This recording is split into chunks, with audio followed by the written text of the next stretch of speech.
Olá pessoal, bem-vindos ao episódio número 8 aqui do podcast Qualquer Dia é Muito Tempo. Como é que vocês estão? Está tudo bem? Comigo está tudo ótimo, maravilhoso. Por acaso estou bastante bem disposta hoje e nos últimos tempos, e hoje decidi falar sobre um tema sobre o qual muitas pessoas me pedem para falar, para dar as minhas dicas ou partilhar as minhas experiências, que é como adultecer. Eu sinto que é algo extremamente assustador e começa a estar presente nas nossas vidas a partir de uma determinada altura. Nem sempre ao mesmo tempo, nem sempre nas mesmas alturas, mas eu sinto que quando somos obrigados a ter que finalmente começar a ser adultos e a viver como tal, é um pouco assustador e há muitas coisas que mudam na nossa vida sobre as quais a maior parte das vezes, ou a maior parte da vida, não tivemos que pensar. E eu lembrei-me em falar sobre este assunto aqui hoje porque há uma semana, sensivelmente, fez 3 anos que eu saí da casa da minha mãe e passei a morar com o Ricardo, pronto. E isso fez-me pôr a pensar um bocado sobre o que é que mudou na minha vida e como é que eu mudei por causa disso, e foi muita coisa. Passou muito rápido estes 3 anos, tenho que dizer isso, porque eu sinto que foi tipo no máximo há 6 meses que eu saí da casa da minha mãe e já fez 3 anos. E em 3 anos eu sinto que mudei muito porque, obviamente, as responsabilidades são outras. E por eu ter essas responsabilidades, eu sinto que a minha visão não sobre o mundo, de uma certa forma sim, mas comecei a valorizar certas coisas e a desvalorizar outras tantas. E eu acho que é interessante partilhar essa experiência convosco, não só pelo facto de eu saber que tenho pessoas mais novas, tipo de 15, 16, 18 anos a ouvir-me e que se calhar estão agora a começar a entrar nessa fase ou a pensar mais nessa fase, e é sempre bom ouvir experiências de pessoas mais velhas que já passaram por isso e que têm algo assim a dizer mais vivido, mas também para as pessoas da minha idade ou mais velhas. Eu acho que é sempre interessante nós sabermos e absorvermos as experiências das outras pessoas, porque eu acho que analisando a vida e a forma de pensar ou de experienciar as coisas dos outros, aprendemos também muito sobre nós, nem que seja pelo facto de discordarmos delas. Então pronto, achei fixe falar sobre isto aqui hoje. Começando pelo início, eu não sei se isto é uma coisa comum a toda a gente, mas para mim, quando eu decidi sair da casa da minha mãe e começar a viver com o Ricardo, o meu primeiro sentimento foi de culpa, porque eu até aos meus 13, 14 anos vivi com a minha mãe e com os meus avós maternos. Depois, a partir dessa altura, comecei a viver só com a minha mãe e vivi só com a minha mãe durante cerca de 10 anos, que é tipo grande parte da minha vida até aquela altura. Então pronto, nós sempre fomos muito cúmplices, muito amigas, sempre tivemos uma relação muito próxima. Então eu senti, ainda para mais pelo facto da minha mãe só viver comigo, ou seja, eu saindo de casa ela ficaria e ficou sozinha, eu comecei a sentir um grande sentimento de culpa em relação a isso, do género, fogo, ela deu-me tudo, criou-me, comprou-me roupa, comida e etc, e eu agora vou abandoná-la.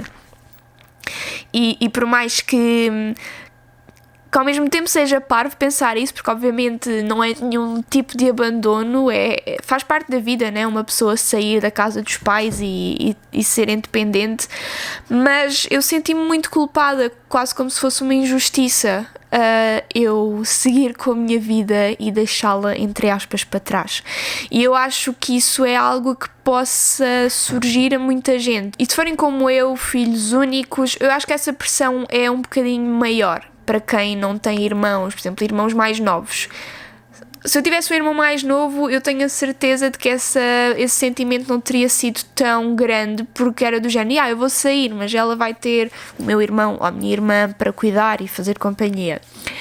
E comigo não foi isso que aconteceu. Então eu durante cerca de, não sei, uns 5, 6 meses, foi tipo a minha época de desmame.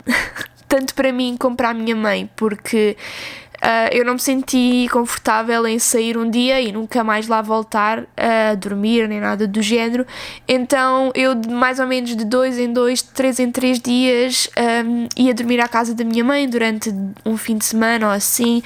Então basicamente dormia 2 dias na casa da minha mãe, voltava, estava tipo 3 dias na minha casa nova com o Ricardo, depois voltava mais um diazito, e durante algum tempo, durante alguns meses eu fui fazendo isso para não me custar nem tanto a mim, porque é sempre uma mudança, por mais que eu estivesse a ir para uma casa com o meu namorado e estivesse super feliz e entusiasmada, é uma mudança muito grande. Como também para a minha mãe, também não queria que essa mudança fosse muito abrupta para ela também. Então, se vocês tiverem a opção de fazer isso, ou tiverem a sentir essa pressão ou essa culpa, experimentem fazer isso, porque acho que é sem dúvida algo fixe de se fazer para a transição ser mais suave. E pronto. Outra coisa que no início faz muita confusão, e eu acho que é nesta fase que muitos casais, se for esse o caso, ou mesmo amigos, que decidem morar juntos e às vezes não corre bem, é a fase de adaptação aos hábitos da outra pessoa. Porque por mais que duas pessoas sejam muito amigas, ou mesmo que sejam namoradas e se deem muito bem e não discutam, uma coisa é estar com uma pessoa no seu dia-a-dia, na escola, no trabalho, ir ao cinema. Outra coisa é estar enfiada dentro de uma casa 24 horas por dia e ter acesso a 100% praticamente da intimidade do outro e de todos os seus pequeninos hábitos, todas as suas pequeninas manias, os defeitos, sei lá, o deixar a tampa da sanita aberta, deixar a cama por fazer. Estão a perceber essas pequeninas coisas que cada um tem as suas, ninguém é exemplar, e eu acho que é nessa fase de adaptação que as coisas têm tendência a estragarem-se, porque é tudo muito novo e é estarmos a habituar a uma convivência que nunca tivemos antes. Então eu acho que é preciso muita paciência, muita compreensão e muita conversa para perceber até que ponto é que cada um está disposto a ceder e perceber se uma vida juntos vale a pena ou não. E isto não é obrigatoriamente só para casais, mas também para amigos e isso tudo.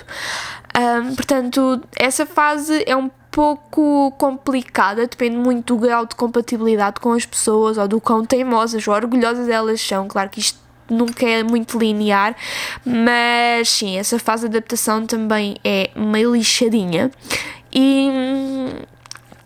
Mas eu acho que depois dessas duas fases iniciais, eu acho que a partir daí é que começa a real jornada do chamado, entre aspas, adultecer. Porque a partir do momento em que vocês, eu já percebo mais ou menos como é que é viver fora da casa dos meus pais, já percebo mais ou menos como é que é viver com esta pessoa, a partir de agora sou eu que tenho que criar a minha dinâmica familiar, a minha dinâmica de casa. Como é que eu vou...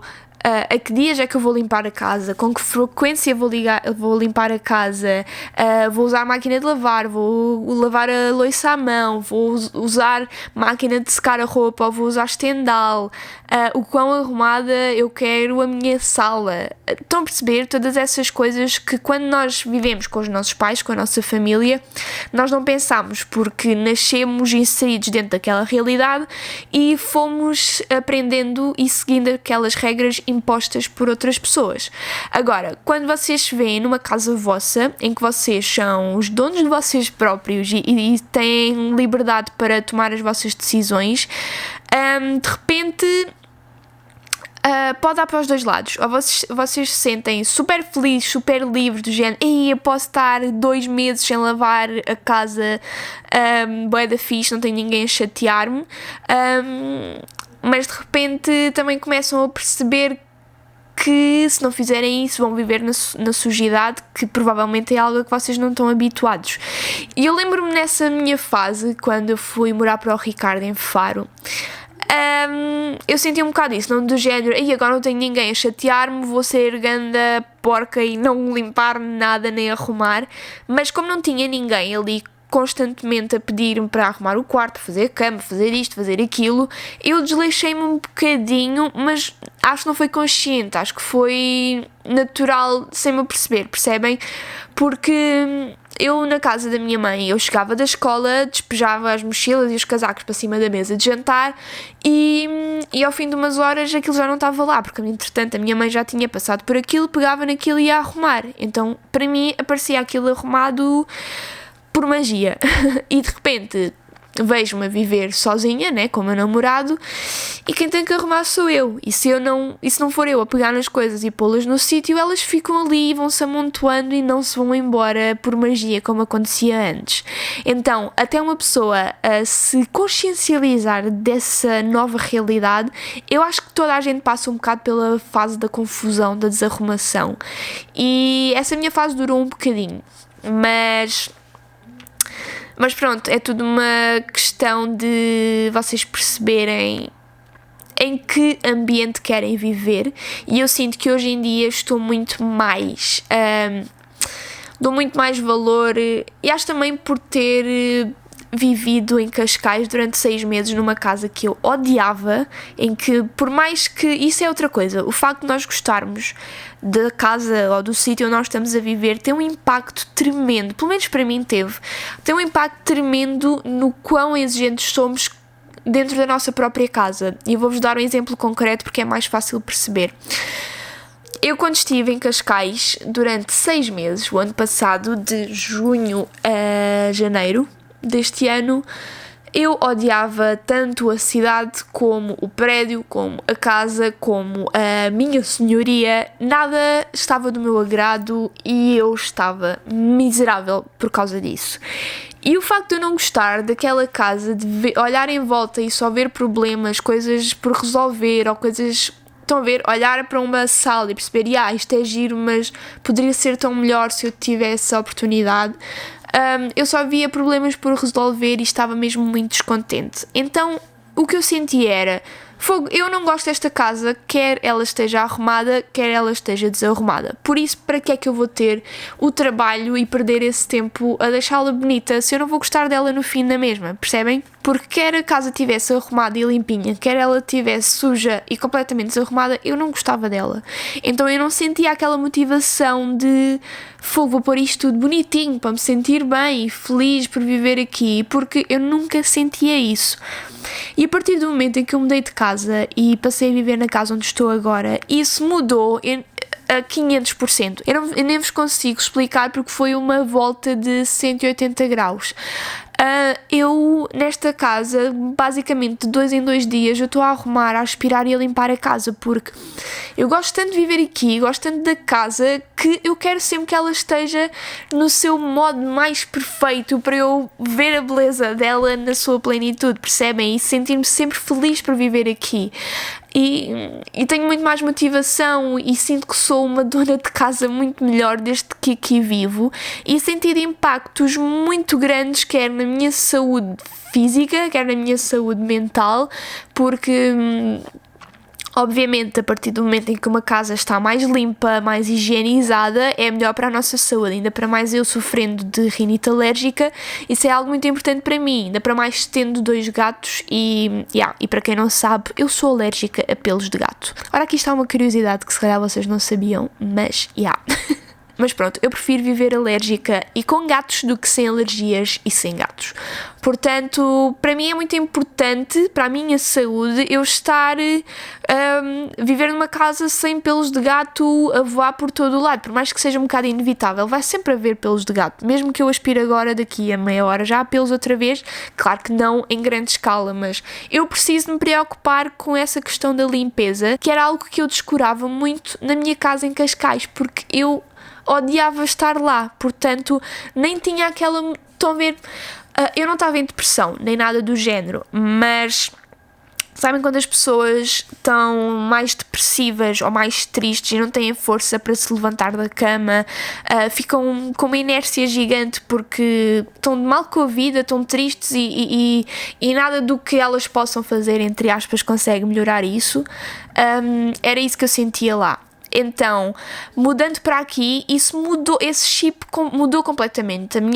esse chip mudou completamente. A minha sanidade mental é outra. Eu acordo feliz, eu acordo com vontade de me levantar, com vontade de vir para a sala, ver a vista que eu tenho para a rua, de arrumar a minha casa para ela ficar sempre bonita e cheirosa e limpa e eu me sentir bem aqui, sem ter problemas de andar descalça, que sempre foi algo que eu nunca gostei. E nesta casa eu ando montes de vezes descalça sem sentir aquele nojo de poder ficar com bué de pelos agarrados aos pés, ou estão a perceber, migalhas, coisas assim. E eu acho que isso é uma das coisas mais importantes. Claro que nem toda a gente tem a sorte ou a oportunidade de poder estar numa casa que adore, tal como eu durante 6 meses não tive, mas tentem transformar o vosso sítio, ou quer estejam na faculdade e estejam a morar num quarto, numa casa partilhada, quer estejam numa casa alugada que possa ter alguns problemas, tentem torná-la o mais vossa possível, porque isso tem um impacto muito grande sobre nós. Nem que essa diferença seja feita por vocês comprarem uma moldura no IKEA e meterem uma fotografia ou um desenho que vocês gostem, ou mudar a cor das paredes, que acaba por não ser assim tão caro. Às vezes já há pequeninas coisas que nós podemos fazer que mudam completamente o ambiente da nossa casa e que nos faz sentir logo pessoas novas. E pronto, e outra parte também muito presente e que também possa ser um pouco difícil de nos habituarmos ao início quando passamos a ser independentes dos nossos pais, é toda a questão de que de repente, sem nos prepararem para isso, todos os nossos tempos livres que antes utilizávamos para os nossos hobbies ou para tudo aquilo que nós gostávamos de fazer, quer seja desporto ou ver televisão, whatever, não interessa, de repente esses tempos livres deixam de ser inteiramente dedicados a essas coisas e passam a ser divididas entre essas coisas, esses hobbies e as tarefas domésticas. E isso no início é muito difícil, para mim custou-me muito, e eu acho que também foi por isso que eu passei por essa fase da porcalhice e da desorganização, porque eu de repente via-me, ok, agora tenho aqui 5 horas livres, bué da fixe, posso fazer muitas cenas, mas deixa-me lá organizar a cozinha aqui primeiro. E de repente essas 5 horas tinham passado quase. E eu ficava super frustrada, porque era fogo, eu pensava que tinha a tarde toda para fazer cenas que gostava e afinal perdi-as todas a limpar e a arrumar a casa. E isso não é fixe e não é uma coisa que melhore ou que deixe de acontecer. Simplesmente é uma coisa a que vocês se vão habituando. Por isso é que eu adoro o facto de eu agora viver numa casa super pequenina, e por isso é que cada vez mais eu não entendo o encantamento por casas grandes. E eu posso dizer isso com conhecimento de causa, porque eu nasci numa família rica, que depois, por causa da crise, deixou de ser rica, mas pronto. Eu nasci com muitos luxos, sempre vivi em casas gigantes, autênticas mansões, tipo... A minha casa de infância é uma casa de 400 metros quadrados, só para vocês terem noção.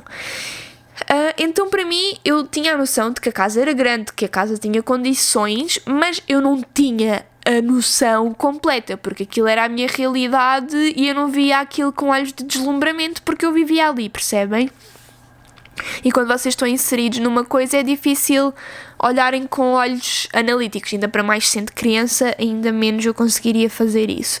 Mas eu sempre vivi em casas muito grandes. E quando eu saí da casa, porque eu vivia com os meus avós e com a minha mãe, como já vos tinha dito, e chegou uma altura em que a minha mãe quis comprar uma casa só dela para viver só comigo, pronto. Ter a independência também dela em relação aos pais dela. E quando nós saímos as duas da casa dos meus avós e fomos morar as duas sozinhas, fomos para uma vivenda na mesma, mas bem mais pequena, uma casa de 100 metros quadrados. E eu lembro-me de repente achar aquela casa minúscula, do género, isto é bué da pequenino, mas não no sentido mau, era só bué diferente do que eu sempre tinha estado habituada. E depois dessa casa, onde eu vivi com a minha mãe durante 10 anos, mudei para um apartamento com o Ricardo um bocadinho mais pequeno, era um apartamento tipo 80 metros quadrados, que de repente, mais pequenino ainda. Mas aos poucos eu fui percebendo que o espaço não era menos do que eu precisava, que eu me adaptava ao facto de ter menos espaço. Depois, ao mudar de Faro para Cascais, foi a única altura em que nós mudámos para uma casa maior, porque a casa de Faro, aliás, a casa de Cascais era maior do que a nossa casa anterior em Faro. E isso fez-me perceber que ao ter uma casa maior, primeiro que tudo, acumula-se logo muito mais tralha, porque ao vocês terem mais espaço têm para acumular tralha sem vos estar a aparecer sempre à frente, do género, ei, eu tenho esta caixa, se calhar pode fazer falta. Se a caixa ficasse tipo na entrada a estorvar, vocês se calhar ao fim de uma semana fartavam-se e jogavam fora. Agora, se vocês tiverem espaço para guardá-la, vocês vão guardá-la dentro do armário qualquer e ela fica lá. E só depois quando vocês, como nós, nos tivemos de mudar e pegar naquilo tudo para fazer as mudanças, é que vimos a quantidade absurda de tralha e lixo que não serve para nada, que nós acabámos por acumular. E quando viemos para aqui, para a casa onde nós temos agora, que eu acho que ela tem menos de 50 metros quadrados, é que percebemos realmente o quão pouco nós precisamos para viver. E eu estou tão feliz por viver nesta casa, porque a casa é muito pequenina. Nós só conseguimos ter aqui realmente o que precisamos. Para entrar mais alguma coisa, alguma outra coisa que nós já tínhamos tem de sair, porque nós não podemos ter de repente 2 estantes para pôr livros, porque não temos espaço físico para isso. Ou seja, se nós queremos mudar, aliás, se nós queremos comprar uma estante de livros, a estante que temos hoje tem que ir embora. Portanto, é toda essa questão da escolha e de perceber se realmente precisamos, se realmente queremos, e arranjar forma de nos livrarmos das coisas que temos se não as quisermos. Isso fez-nos perceber que nós acabamos por juntar muita coisa que não precisamos. É o problema do século XXI, acho eu. É o acharmos sempre que precisamos de mais uma coisinha para ficarmos um bocadinho mais felizes, quando não precisamos de nada. Eu posso-vos dizer que com estas últimas mudanças que nós fizemos, nós livrámos-nos para aí de 60% dos nossos pertences, isto incluindo quer mobílias, quer roupas, quer, sei lá, jornais, revistas, essas cenas estúpidas que as pessoas vão guardando ao longo da vida. E posso-vos dizer que ainda não houve uma única coisa pela qual nós nos tínhamos arrependido. Tudo o que nós temos aqui é tudo o que precisamos. Não precisamos de mais e por isso não precisamos de uma casa maior. Nós só precisaríamos de uma casa maior no sentido de ter mais um quarto, só porque o nosso futuro requer isso, porque nós queremos ter um filho nos próximos anos e sabemos que nesta casa não vai ser possível porque a casa só tem um quarto e pronto. Mas para a nossa vida agora, esta casa, eu digo-vos, é perfeita. Depois pelo facto também de ser pequena, tem esse bónus de não termos margem para acumular coisas e demora bué de pouco tempo a arrumar e a limpar. Eu antes perdia, num dia rápido, nas outras casas todas, eu perdia uma manhã inteira a limpá-la de cima a baixo. Estão a ver? Aquelas limpezas bem feitas, tipo limpar pó, lavar chão, aspirar, arrumar, uma manhã inteira. Eu nesta casa demoro 1 hora, porque a casa é minúscula. Então num instante está tudo arrumado, tudo limpo. E isso não tem preço. Eu ganhei muito mais tempo durante o meu dia, muito mais qualidade de vida, porque só por eu saber que eu arrumar e limpar a casa toda me vai demorar 1 hora ao invés de uma manhã inteira, dá-me logo muito mais vontade de fazer, porque sei que não vou perder o tempo todo e consigo, ok, num instante arrumo isto tudo, fico contente, fico com a casa bem arrumada, em condições de eu começar o meu dia de trabalho de consciência tranquila e pronto. Quando antes não acontecia, antes eu acordava e tenho a casa toda desarrumada, mas me vou pôr a arrumar, perco logo metade do dia que preciso para trabalhar. Então acaba por ser uma bola de neve, por isso é que eu acho muito importante. Esqueçam um bocado a ideia de que uma casa grande é bom, porque não é. A não ser que vocês tenham mesmo necessidades muito específicas, ou que tenham um cão, por exemplo, ou que tenham filhos e precisem de, como nós vamos eventualmente precisar de sair daqui para ir para uma casa com mais um quarto. Mas eu digo-vos já, eu mesmo se tivesse um filho, eu queria uma casa exatamente deste tamanho, só com mais o extra do quarto, porque de resto, em termos de cozinha, de sala, de casa de banho, eu acho que a casa tem o tamanho ideal. Portanto, é isso. E desculpem se eu estou a dar grandes voltas e a fugir muito dos temas, mas olhem, isto é tipo como uma conversa natural, uma pessoa vai indo por ramificações de pensamento e acaba por se desviar um bocado da estrada principal do pensamento, mas pronto, continuando. Outra coisa ainda hoje estive a falar com o Ricardo sobre isso, que pusemos a falar sobre estes assuntos de crescer e como a nossa vida muda quando saímos da casa dos pais. E eu cheguei à conclusão de que nós só estamos preparados para ser filhos a partir do momento em que saímos da casa dos nossos pais. Porque só a partir desse momento, só a partir do momento em que ficamos sem eles, a partir do momento em que temos de ser nós a fazer tudo para nós próprios, é que vemos a quantidade de coisas que eles faziam por nós todos os dias, durante toda a nossa vida, até aquele ponto. Porque quando nós vivemos com alguém, ainda para mais com os nossos pais, que são pessoas que sempre tiveram presentes na nossa vida, desde antes de nós nos conseguirmos lembrar, nós de repente só conseguimos ver a parte má de viver com eles. Isto não quer dizer que nós não gostemos dos nossos pais ou dos nossos avós, independentemente com quem vivamos, mas de repente eu lembro-me eu vivia com a minha mãe e chegava da escola tipo às 5 ou 6 da tarde, no máximo. E chegava cansada da escola, né? E ainda por cima adolescente, eu queria ir ficar no sofá ou no computador, estão a ver, sem me chatearem, a falar com os meus amigos. E não queria, arrumar a casa, não queria lavar a louça, não queria fazer nada disso porque me aborrecia. Eu lembro-me da minha mãe chegar do trabalho e ela sempre chegou tarde porque ela sempre teve que trabalhar por 2. Ela chegava por vezes do trabalho às 9 da noite. E eu lembro-me muitas vezes ela chegar e ficar logo chateada, tipo, fogo, estás aqui há 2 ou 3 horas, eu cheguei agora do trabalho cansada, ainda vou ter que te fazer a comida e tu nem sequer foste capaz de arrumar o teu quarto ou de tirar a louça da máquina. Estão a ver essas pequeninas missões que ela me dava para o dia que eu muitas vezes não fazia, porque me aborrecia, porque pensava que não fazia mal de esperar mais um dia e não pensava que ela estava o dia todo a trabalhar, tipo, das 9 às 9 da noite, das 9 da manhã às 9 da noite, chegava cansada e ainda ia ter que fazer aquilo tudo por mim. Estão a perceber? Eu só pensava no quão chato era eu ter que fazer aquilo e não pensava no lado da minha mãe, de ter que fazer mais aquilo depois de estar um dia inteiro a trabalhar.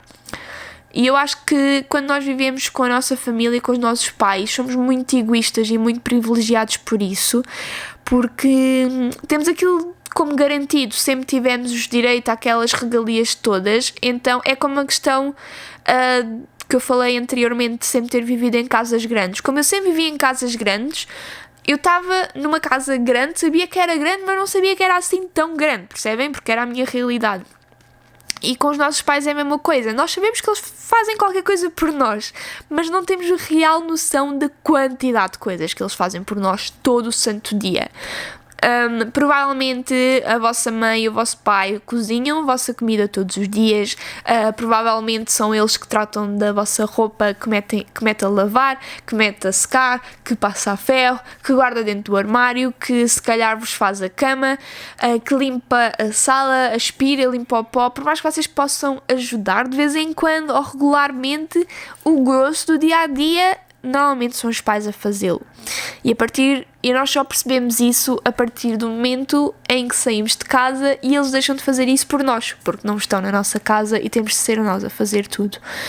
Portanto, eu sinto que desde que saí da casa da minha mãe passei a ser uma melhor filha, porque comecei a apreciar mais ainda a minha mãe, por mais que eu já a amasse e admirasse imenso antes, agora ainda a admiro mais porque sei que ela durante 20 anos da vida dela fez tudo por mim, acrescentando mais ao facto dela sempre ter trabalhado o tempo inteiro e às vezes mais do que um emprego ao mesmo tempo. Isso é tremendo e nós somos, até sairmos da casa dos pais, somos uns ingratos, portanto... nós só aprendemos a ser filhos como deve ser quando deixamos viver com os nossos pais. Portanto, se vocês ainda vivem com os vossos pais, agradeçam, tentem ajudá-los.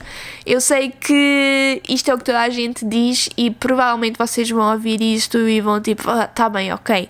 E tal como eu, só vão perceber realmente quando saírem da casa deles. Mas façam um esforço para entender e pelo menos agradecer.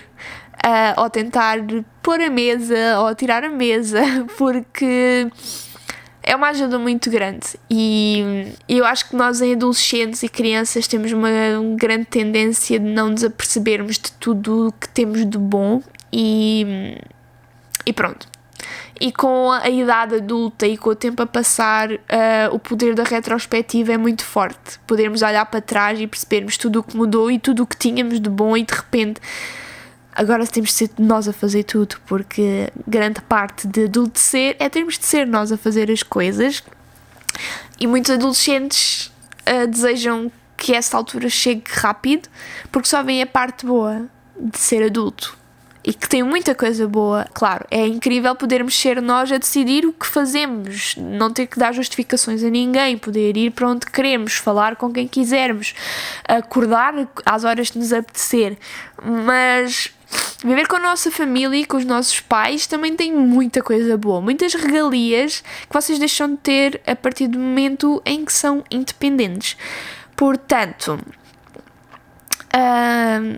sim, eu acho que grande parte do adultecer passa por aí, por percebermos que a nossa vida vai mudar muito, toda a dinâmica, a ter que estabelecer prioridades, porque de repente vocês podem ganhar o mesmo salário que ganhavam, se já trabalharem, claro, vocês ganham o mesmo salário que ganhavam quando viviam com os vossos pais, mas de repente têm que pagar vocês a comida ou a gasolina. Estão a perceber? Muda muita coisa mesmo. A vossa cabeça muda e eu acho que vocês podem ser adultos a viver na casa dos vossos pais, mas só a partir do momento em que de lá saem, mesmo que seja com 40 anos. Se uma pessoa só sair da casa dos pais com 40 anos, que não tem mal nenhum nisso, se não houver oportunidade para tal antes, mesmo que saia de casa dos pais com 40, só a partir dos 40 é que uma pessoa vai realmente adultecer, porque eu pelo menos vejo em retrospectiva a Bárbara que era há 3 anos atrás quando vivia com a minha mãe e nada tem a ver, mesmo em termos de responsabilidade, de cuidados com as coisas, cuidados com a casa. Eu tenho estado muito orgulhosa de mim, principalmente nestes últimos 6 meses em que cá estou, porque tenho notado que tenho cada vez mais cuidado com a minha casa e o quão importante é cuidar do sítio onde vivemos, porque tive a experiência de viver num sítio onde não era feliz e vi o impacto que isso teve em mim, na minha sanidade mental. Portanto, dou muito valor a isso e percebi que durante toda a minha vida eu vivia em casas assim, em que havia alguém a fazer esse esforço que eu faço agora, de manter a casa habitável, bonita, limpa, higienizada. E eu pensava que as casas eram assim naturalmente, não é? Claro que eu sabia, pensando bem nas coisas, eu sabia que as casas sujavam se ninguém as limpasse, mas havia sempre alguém para fazer isso por mim. Então é uma altura de muita mudança quando se decide viver sozinho ou por conta própria. Muita gente que ainda vive com os pais e que está desejosa de sair, muitas vezes está desejosa de sair pura e simplesmente porque não quer dar satisfações a ninguém e acha que vai ser tudo um mar de rosas. E não é. Há muita coisa muito difícil. Há dias em que eu estou cansada ou farta, simplesmente com preguiça e tenho o estômago a roncar de fome e aborrece-me fazer comida, mas tenho que me levantar e fazer porque não tenho absolutamente ninguém para fazer a comida por mim. Claro que tenho o Ricardo neste caso, mas às vezes estamos os dois com preguiça e algum de nós tem que se levantar o rabo e ir fazer a comida, senão o estômago fica vazio. Também podíamos mandar vir comida, mas depois é a tal questão de estabelecer prioridades. Ok, eu tenho estes 10 euros, prefiro guardá-los para uma eventualidade qualquer ou gastá-lo agora no Uber Eats só porque estou com preguiça de fazer uma massa salteada com cogumelos que demora tipo 10 ou 15 minutos a fazer. É importante perceber isso e que por mais que seja fixe nós temos o nosso cantinho feito ao nosso gosto. Há muita coisa que muda para pior. Por isso é que é muito fixe e toda a gente diz que a melhor altura da vida é ser criança, porque nós não pensamos em nada. Nós só pensamos se queremos brincar com Barbies ou se queremos jogar PlayStation. Esses são os nossos dilemas. E é triste não percebermos isso enquanto o temos. Mas caso percebêssemos esse encanto de ser criança, perdia-se. Portanto, não sei. Mas pronto, era isto que eu queria falar hoje. Espero que vocês tenham gostado. Deixem aí em baixo nos comentários as vossas experiências. Se vocês já saíram da casa dos vossos pais, digam-me quais foram as vossas maiores dificuldades ou do que é que vocês sentem mais saudades. Ou se ainda vivem com os vossos pais, digam-me se querem sair brevemente, o porquê, não sei. Eu tenho curiosidade em saber estas coisas, porque eu sinto que grande parte da minha personalidade e da pessoa que eu sou hoje apareceu a partir do momento em que eu deixei de viver com a minha mãe, porque passei a ser uma pessoa completamente diferente em muita coisa. Portanto é isso. Acho que me vou embora, não tenho assim mais nada para acrescentar. Espero que vocês tenham gostado. Partilhem o podcast se vocês gostarem, porque gostava muito de ver isto aqui a crescer ainda mais. E é isso, estou cansada, estou com sede, portanto vou-me embora. Até para a semana. Um grande beijinho. Tchau.